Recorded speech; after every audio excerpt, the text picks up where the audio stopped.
Shalburum nangkokmani manikhani morake phali tongmani no muthagnani bagai angkharka sadar hangor prashashan agartala baniakhani rogno logioti kaisa koksa pandar sangjajaka sangromsala hatio alo piastai nangkokmani manikhani morake phali tongmani rogno muthagai lukorok paimannai tike rangni mula jakhai kalainani hayakeba kom dam bai kom rang bai phalna bagai kok chablai jakha agartalani kobangma thayo kobangma hati rogo rang morok bai phali tongo manikhani rog baniakhani abo bai kuri chugya lukorok jingjalo kalailajak chana musungbo pai manlaya anglajak kuri chugya lukorok abagai mane khani morok mani no ya phau tubunani lukorok pai mannai tei khaidani bagino tini kaisa kokcha panda songchajakha bania khani rokno logiotui hai hni sawi khonarka সদর বুখাস্তেফা মানিক লাল দাস।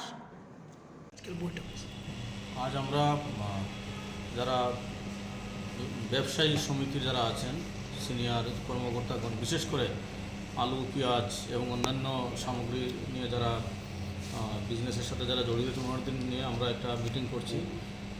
আপনারা জানেন আমরা বিভিন্ন মিডিয়াতেও দেখেছি যে নিত্য প্রয়োজনীয় জিনিসের দাম বাড়া, বিশেষ করে আলু পেঁয়াজের দাম ঊর্ধ্বমুখী এমন কিছু এলিগেশন আসছে। তো এটার একটা মজুদ কি ওই ধরনের মজুদ আছে বা রেট কত, মানে সত্যি কি রেট বেশি নেওয়া হচ্ছে বা কোন বাজার অনুযায়ী কত বেশি নেওয়া হচ্ছে, ওইগুলো আমরা একটা অবশ্যই আমরা রেট করব বাজারে গিয়ে। কিন্তু এই ধরনের রেট করার পদক্ষেপের আগে আমরা ওনাদের নিয়ে একটা ডিটেলস পুঙ্খানুপুঙ্খভাবে বিশ্লেষণ করব এবং একটা আলোচনা করছি, যাতে ওনারাও সহযোগিতা করবেন। আমাদের আশ্বাস দিয়েছেন, ওনারাও আমাদের ডাকে সাড়া দিয়ে এখানে আসছেন, যাতে সাধারণ মানুষ যাতে এই ধরনের পণ্য নিয়ে যাতে ভুক্তভোগী না হয়, এই জন্য আমরা একটা মিটিংটা আমরা দেখছি। স্যার, আজকে বিভিন্ন বাজারে দেখা যাচ্ছে আলু এবং পেঁয়াজ দুটোই 35 টাকা কিলো দরে বিক্রি হচ্ছে, এটা কি বেশি নাকি?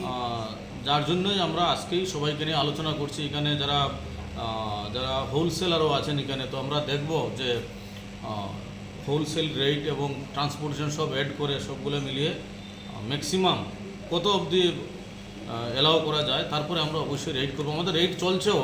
তো এই যে এলিগেশনটা আসছে, এটার জন্য আমরা একটা ফিক্সড একটা সিদ্ধান্ত নিয়ে যাতে সাধারণ মানুষ যাতে ভুক্তভোগী না হন সেটা আমরা দেখছি। স্যার, মজুদ কি সাফিসিয়েন্ট আছে সব কিছু? মজুদ সাফিসিয়েন্ট আছে এখনও। আমাদের মজুদ সম্পর্কে কোনো ক্রাই নেই। কিন্তু যেটা যদি কোনো লেভেল থেকে যদি কোনো বিক্রেতা যদি সেটার কোনো ফায়দা উঠান, ইলিগালি ফায়দা উঠান, সেটা আমরা সহ্য করব না এবং আমরা উপযুক্ত ব্যবস্থা নেওয়া হবে। এবং আমাদের মেইন যে সমিতি যারা আছেন ওনারা আমাদের সাথে সহযোগিতা করবেন।